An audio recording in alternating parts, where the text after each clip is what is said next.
Today's topic is divisions of nervous system in human. In human nervous system there are three divisions, namely the central nervous system, which comprises the brain and the spinal cord.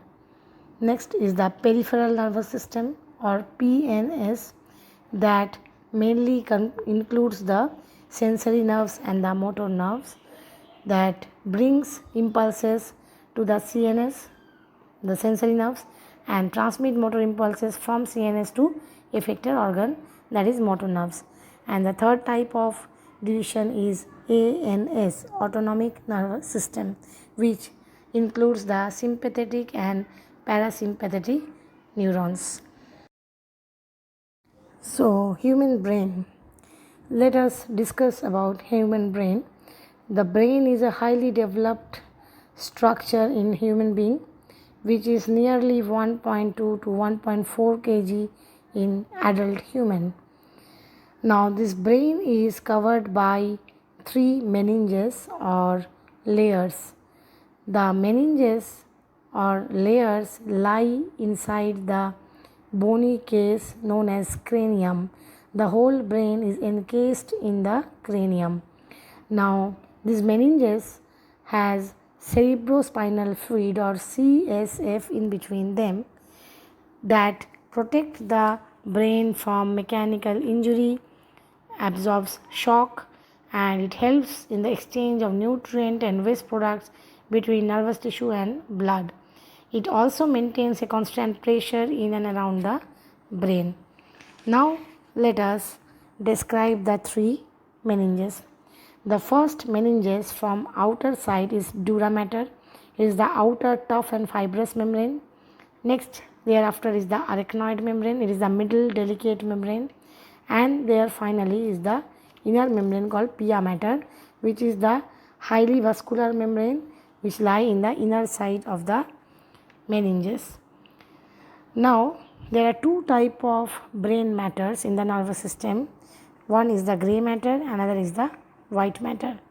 Grey matter. Grey matter is it's from the surface layer of the brain, which is composed of cell bodies of the neuron, while the white matter lies on the inner side of the brain, which is formed of the white myelinated axons of the neuron that form the nerve fiber. The next topic is divisions of the brain. The human brain is divided into three parts: the forebrain, the midbrain, and the hindbrain. Forebrain is the largest part of the human brain, which comprises of three lobes: olfactory lobes, cerebrum, and diencephalon. Other than these three lobes, there are two endocrine glands as well in the forebrain. They are the pineal gland and the pituitary gland. Now let's have a look about the three lobes of the brain. The first lobe is the olfactory lobe. These are the lobes which are concerned with the sense of smell, but they are poorly developed in human beings. Next comes the cerebrum, which is the largest part of the brain, and it is mostly highly developed in the human being. Now this cerebrum, it is formed of two cerebral hemispheres which are separated by a deep median longitudinal groove, and these two cerebral hemispheres, they are connected ventrally by a thick band of nerve fiber which is known as corpus callosum. Now corpus callosum transfers information from one hemisphere of the cerebrum to the other. Now the cerebral cortex is the layer of grey matter of the cerebrum which contains the cell body of neuron. It is highly folded and convoluted. The folds of this brain or cerebral cortex is called the gyri. The singular is gyrus, and the grooves or the infoldings are called the sulci. The singular is sulcus. So the entire cerebral cortex is divided into distinct sensory area, motor area, and association area. So let's look at the various areas of the cerebral cortex. Now you see there are three main areas: sensory area, motor area, and association area. The sensory area, this area receives the impulse from various receptors. The motor area, it sends impulse to the effector, and the association area, it links the information together from different sense organs so that the brain can make some decisions before impulses are sent to the motor area. Function of cerebrum. Cerebrum, this important part of the brain, has various functions to perform. First function is mental activity.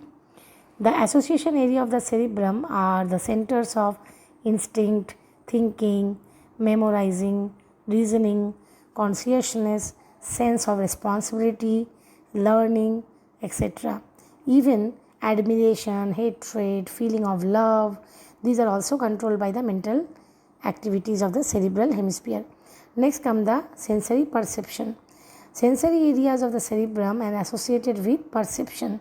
Perception of pain, temperature, touch, sense of sight, tasting, hearing and smell. Third function of cerebrum is initiation and control of the contraction of voluntary muscles. Now the motor area of the cerebrum is associated with motivation and attention. Fourth function, seat of intelligence. Cerebrum stores information as knowledge. So these are the functions of cerebrum. So finally, diencephalon. It is the another part of the forebrain. So forebrain contain olfactory lobe, cerebrum and diencephalon. So diencephalon is consists of thalamus and hypothalamus, as well as it also contains the two endocrine glands called pineal and pituitary, which are associated with them. Now, what is the function of thalamus?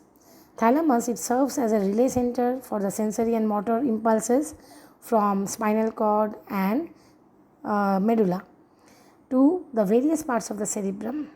It recognizes the sensory impulse of heat, cold, pain, pressure as well as light. Next come hypothalamus, which is very important reflex center for muscular and glandular activity. It controls food intake, thirst, body temperature. It regulates the hormonal secretion, and it is also known as the masters of master gland because it regulates the hormonal secretion of the pituitary gland, which in turn control the various other endocrine glands of the body. So it also controls the behavioral patterns of sleep and stress in human beings. Now come the midbrain. Midbrain has the groups of nerve fiber which connects the forebrain and hindbrain. It contains four optic lobes which are the centers of vision. The last part of the brain is the hindbrain. This comprises the cerebellum, pons varolii and medulla oblongata.